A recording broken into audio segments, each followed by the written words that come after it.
what a good day looks like for you. How would you describe a really good day? First of all, if I feel good, that makes it a really good day. And because I am just a little tiny bit older now, I feel better some days than I do others. But like a perfect day for me is get up in the morning, have my coffee. It's real quiet. I get up very early, sometimes like 3 or 4 o'clock. And then sometimes I'll lay back down and take a nap. But I like to be up when the house nobody else is moving. Spend my time with God, which involves praying, reading the Bible or reading a book that teaches me something about the Bible. I'm motivated by accomplishment, and so I love it. I love to accomplish something. Like I really like to study and put together messages, and I like to write. And so I'm almost always working on some kind of a book. So if I work 2, 3, 4 hours, then it's usually like getting close to 2 o'clock in the afternoon, and that's usually when I eat. I eat really early, and I love good food. If I'm going to eat, I like good food. I don't eat a lot, so I want to really like what I eat. Yeah. And then I'll usually, after I do that, I'll watch something that I enjoy on television, and that's a good day for me. You know what I think is so interesting about talking about this is people always say, you know, have a good day, have a good day. And what that actually is different for every person. Because so many of the things that you're talking about are things that I love too, but also many are very different. I love to be able to sleep a little bit later in the morning. Yeah, see, I can't. I mean, I always wake up early. Sometimes I would love to sleep later, and I just can't. Yeah. And I love to have that quiet time that you're talking about. But for me, mine is usually in the evening when things get a little bit quieter. And I love to have that time with God, whether it's outside. If I can get outside, that makes my day so much better. Or even just looking out and seeing something beautiful, having beauty and creativity around me does so much. So I think knowing ourselves and knowing what we need is really important. Well, and there's different kinds of good days. You know, one day this week I took one of my daughters out to lunch, took her shopping for a little bit, paid the bill, which she loves, and then we went to the restaurant, and she said something that I have laughed about for 3 days. She always carries her own water, and so she meant to ask for a glass with no water and no ice. And instead, she said, Wait a minute, a glass with no water and no ice? Yeah, she had her water. An empty glass? Yeah, she had her water with her, so she wanted an empty glass. Okay. But instead, she said, could I have a water with no glass? And the waiter came right back, and he said, sure, I'm working miracles today. And I just laughed. I laughed about that on and off all day. So, you know, a great day is when you get a good laugh at some point. Yeah, and, that's really true. I enjoyed buying her a few things. She didn't get a lot, but I enjoyed buying her a few things, and I enjoyed going to lunch with her. And yesterday I went and bought some reading glasses. And so, you know, I think when you have a right relationship with God, I think there's a lot of different things that you can enjoy. But the thing that I think and I really recommend to people is learn how to enjoy the simple things in life. You know, so there's many different things that make a good day for me, but I do spend a lot of time at home and studying and, you know, doing my stuff in order to be able to do what I do here at the ministry. And so I always feel good about a day if I accomplish something. Yeah. And that doesn't mean I have to work all the time, but I'm motivated by accomplishment. That's part of my personality. So I love it if I feel like I got something done. Yeah.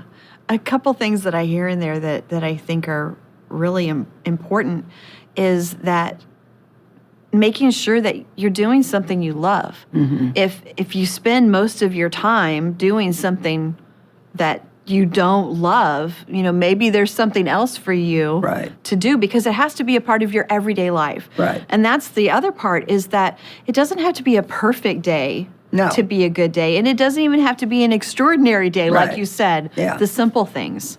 Yeah, I wrote a book recently on being thankful, and I talked about how roses have thorns, and yet roses are probably would be considered one of the most beautiful flowers in the world. And some people, all they would see would be the thorns.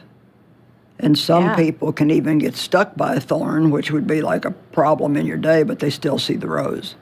And I think to be a positive person, just to keep a positive outlook and be a positive person. And there's a lot of positive people in the world, but there's so many people that are just negative, and all they think about and talk about is their problems. And I want to say again, I think we need to learn how to enjoy the simple things in life. It seems like everybody's always looking for something extraordinary, and just a day with God is extraordinary. Just to know God is extraordinary when you think about all the people who don't Right. really know Him. Yeah. And a day doesn't have to be bad because you have a problem. Jesus said, in the world you'll have tribulation. And but so many people, like, I hate my job, I hate the way I look, I hate my house, I hate my car. And we really need to, I mean, if you hate your job, then go get another one. Don't spend your whole life doing something that you hate when you're the only one that can change it. Yeah, there are little things that can even turn a day around that's not going so well. Those things that you're talking about, being thankful and finding those things that you're thankful for. And I know you, and I know this is a big one for you, is doing something for someone else. Yeah. Really makes a difference in our days. Big thing for me, because I have really found out that it makes me happy. And not just me. I mean, it's a biblical principle, and I do believe that some of the greatest joy, the Bible says in Acts, it's more blessed to give than to receive. And we want to be careful about always wanting to get something. Instead, purposely think about what you can do for somebody else. What can I give to somebody else? What do I have that I can give to somebody else? Or who can I encourage today? Or who can I pray for? The more time you spend doing things for other people, honestly, you won't have to spend time trying to make yourself happy, because joy comes along with that. And a lot of people just really don't get that. Yeah. They don't get it at all. Yeah, I love any opportunity to put a smile on someone else's face. It doesn't have to be a big deal. Right. But just sharing a smile or doing something special for them. Right. Then I also like a little bit of chocolate, if possible, and a decent hair day. Yeah, a good hair day, yeah. Good hair days are always good. I can do with or without the chocolate, but I do like the good hair days and the good skin days and the skinny days. I love a skinny day.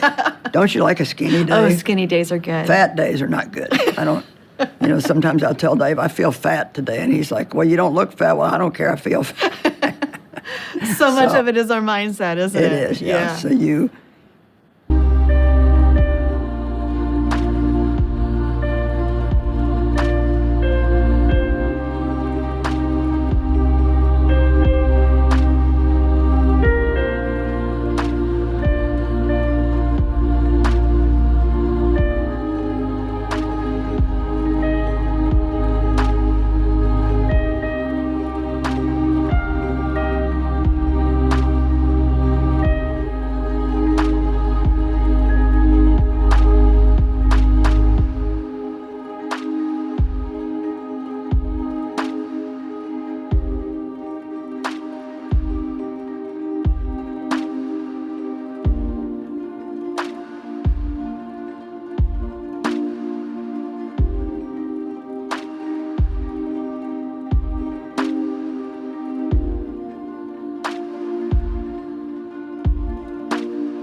it is important to just enjoy your days. Jesus came, John 10:10, the thief comes only to kill, to steal, and destroy. But Jesus said, I came that you might have and enjoy your life and have it in abundance to the full until it overflows. And it really is God's will for us to enjoy our lives. Thank you very much. You're welcome.